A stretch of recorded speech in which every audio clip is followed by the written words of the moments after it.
Majin Buu, Majin Ku, est-ce que c'était ennuyeux? Est-ce que c'était bien? Qu'est-ce que ça raconte? Qu'est-ce que ça présage pour la suite? Écoute, on va voir tout ça dans cet épisode. Yo les spécialistes, on se retrouve pour la review de l'épisode 9 de Dragon Ball Daima. Et tu fais quoi? Ben je présente l'émission, c'est quoi le problème? Tu ne nous fais pas ton truc là cette fois? Quel truc? De quoi tu parles? Tu sais ton fameux happening où tu te prends pour un vrai youtubeur là? Ah, t'aimes ça hein, tout compte fait. Tu sais quoi? Pour cette fois je vais te faire kiffer toi aussi. Et on va le faire ensemble. Allez, yo les Saiyans, bienvenue sur DB Times, vos vidéos sur Dragon Ball. Voilà. On les embrasse Léo et Max.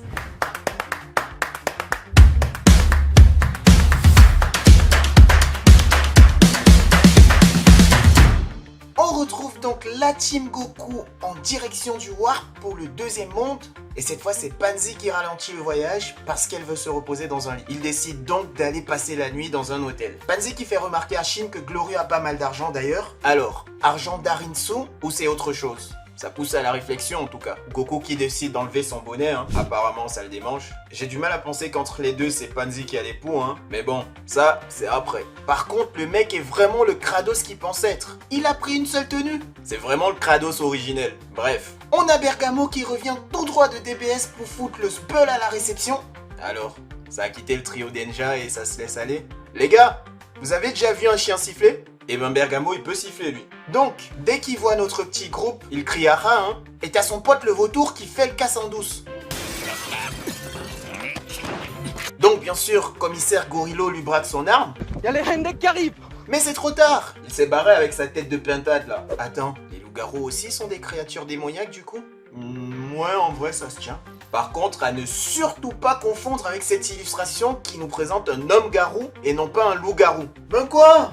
C'est pas moi, c'est lui-même qui le dit. Je crois bien qu'à force, tout le monde aura un petit peu d'origine démoniaque, hein. Et ils sont là. Ils sont dans les campagnes. Donc Goku les retrouve assez vite grâce à la téléportation et au radar de Pansy, il me semble. Petite course-poursuite. Par contre, je me demande ce que ces deux-là ont voulu faire lorsqu'il leur a repris la boule. Ils pensaient vraiment avoir une chance. Bon, assez joué. Vous nous avez déjà perdu 8 minutes 50. Donc Glorieux qui se débarrasse d'eux à tout jamais. Point intéressant, la relation entre Glorieux et Pansy évolue. Il lui fait un check qui montre qu'il ne la voit plus comme un boulet qu'il est obligé de se coltiner. Un petit peu de reconnaissance. C'est très intéressant. En tout cas, il faut qu'on se le dise, hein. Shin est vraiment l'ami que t'as pas du tout envie d'avoir. On est là tranquille, en road trip, on se pose à l'hôtel, tu connais. Et puis petit cambriolage. Et t'as le mec qui dit déjà qu'il faut annuler la réservation alors qu'il a même pas payé. Non mais c'est un ouf ce mec. Heureusement que Goku est là, hein. Bonne vibe, il se propose pour monter la garde. Lui au moins on peut compter sur lui. Bon, Vegeta, Bulma, Piccolo et l'Hôtel Ibis ont l'air d'avoir fait la quête alternative des épisodes 3 à 7 de la Team Goku. Heureusement qu'ils nous l'ont mis hors champ. Et les gars, j'ai une bonne blague. Alors c'est un arabe, un malien et une blanche qui vont en boîte et...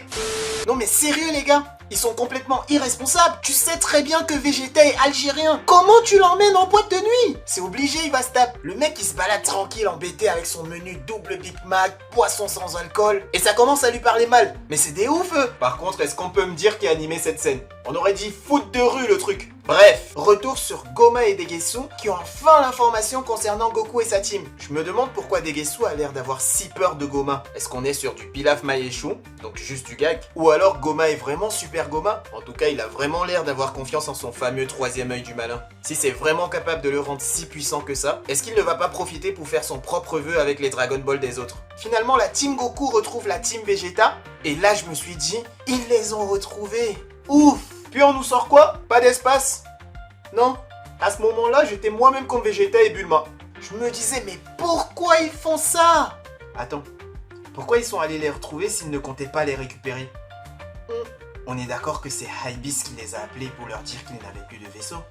Oui. Alors pourquoi ils sont venus s'ils ne comptaient pas les aider? Très bonne remarque de Piccolo au sujet de Kibito, soit dit en passant.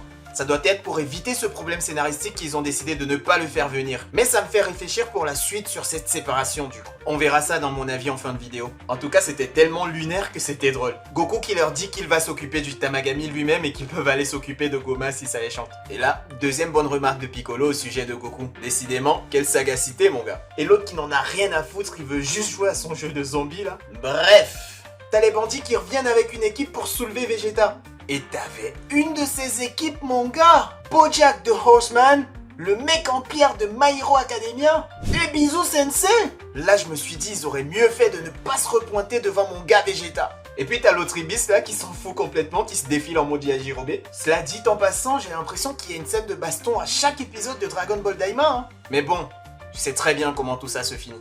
Ils vont donc finir par leur rendre leur vaisseau. Donc finalement, tout ce qui a été mis en place pour ralentir le scénario dans cet épisode se résout dans le même épisode. Et ça, c'est très bien. On retourne donc sur la planète de Beerus. Ah non, on me dit à l'oreillette que c'est celle d'Arinsu cette fois. Ça se ressemble, mais ce n'est pas la même apparemment. Donc tu connais déjà Arinsu et Mami Marba, toujours en train de cuisiner leur pot au feu. Et puis j'entends quoi? Tiens donc, des Saibaman. Je vous avais bien dit que tout le monde venait du royaume des démons. Bientôt ça sera le tour de Mister Satan, tiens. Par contre, je n'ai pas trop compris le délire avec la quantité d'essence de Majin Buu là. Qu'est-ce qu'elle voulait dire par là? Bref, on va faire une préparation. De la salive, du bout, du Saibaman. Et paf! Ça fait des Hulk One déguisés en Saibaman! Golden Frieza! Mais non! Majin Buu! Franchement les gars, est-ce qu'on peut avoir un débat parallèle sur ce design? Non mais les gars! Pour moi, hein! Mais alors pour moi!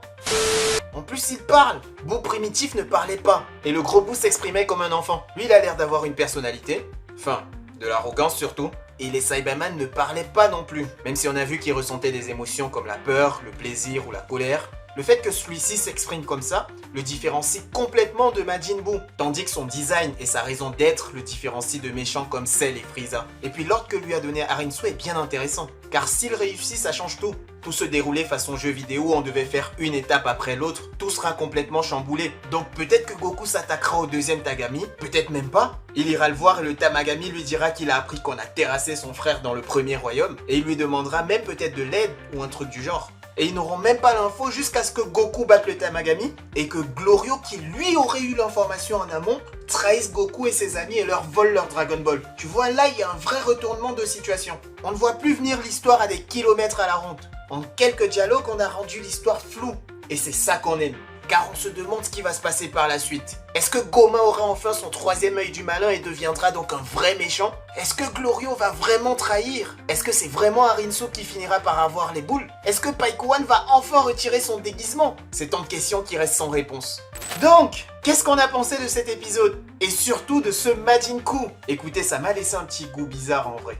Quand j'ai terminé l'épisode, je me sentais bizarre, j'avais plein de questions, mais pas vraiment de hype pour la suite. Je me posais beaucoup de questions auxquelles j'avais pas de réponse, et j'avais l'impression d'avoir perdu beaucoup de temps dans cet épisode, alors qu'on aurait pu avancer dans le scénario. Donc oui, il y a toujours ces moments de tranche de vie, hein, avec ces groupes de bandits qui sont toujours difficiles à supporter pour ceux qui veulent aller à l'essentiel comme moi. Mais, il y a toujours quelques petites scènes entre tout ça, qui n'ont l'air de rien, mais qui font très bien avancer l'histoire et qui servent réellement le scénario. Je pense à la remarque de Pansy à Shin, du check entre Glorio et Pansy, de Goku qui dit à Vegeta d'aller directement dans le premier monde, de l'échange entre Goma et Degetsu, et surtout de l'ordre d'Arinsu à Majin Buu. Donc je trouve que c'est très engageant pour la suite, et l'épisode n'est pas du tout agité, loin de là, malgré des péripéties qui ne servent pas à grand chose comme le vol de la Dragon Ball ou le problème avec le vaisseau de Vegeta. Enfin si, ça sera peut-être utile au scénario si les groupes sont réellement séparés et qu'ils ne se retrouvent pas tout de suite après au même endroit. Peut-être qu'ils iront vraiment directement au premier royaume sans passer par le deuxième, je parle pour la team de Vegeta, mais dans ce cas-là ils seront directement confrontés au Tamagami numéro 1 à King Goma et surtout à Majin Buu.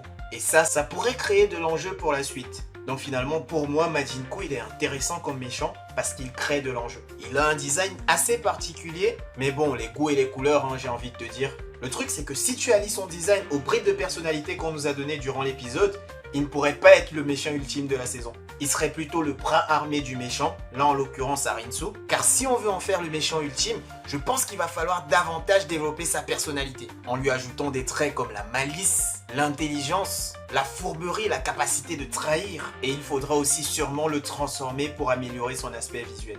On se dirige donc peut-être vers une fusion, ou une absorption vu comment c'est parti. Donc peut-être avec Goma, mais je garde à l'idée que s'il doit vraiment être important dans l'histoire, il devra se défaire de l'emprise d'Arinsu. Sinon il va juste aller se faire marave la gueule et c'est ciao. Abonne-toi. Glorieux est plutôt proche de ses sous. On le voit, il négocie avec les marchands et tout. Mais si ce n'est pas le roi qui lui donne, si ce n'est pas Harinsu non plus, est-ce que lui-même il ne serait pas quelqu'un d'important? À réfléchir. Tu es resté jusqu'à la fin, tu as aimé la vidéo, abonne-toi, like, commente, partage et n'oublie pas de revenir la semaine prochaine. Tchuss ma poule.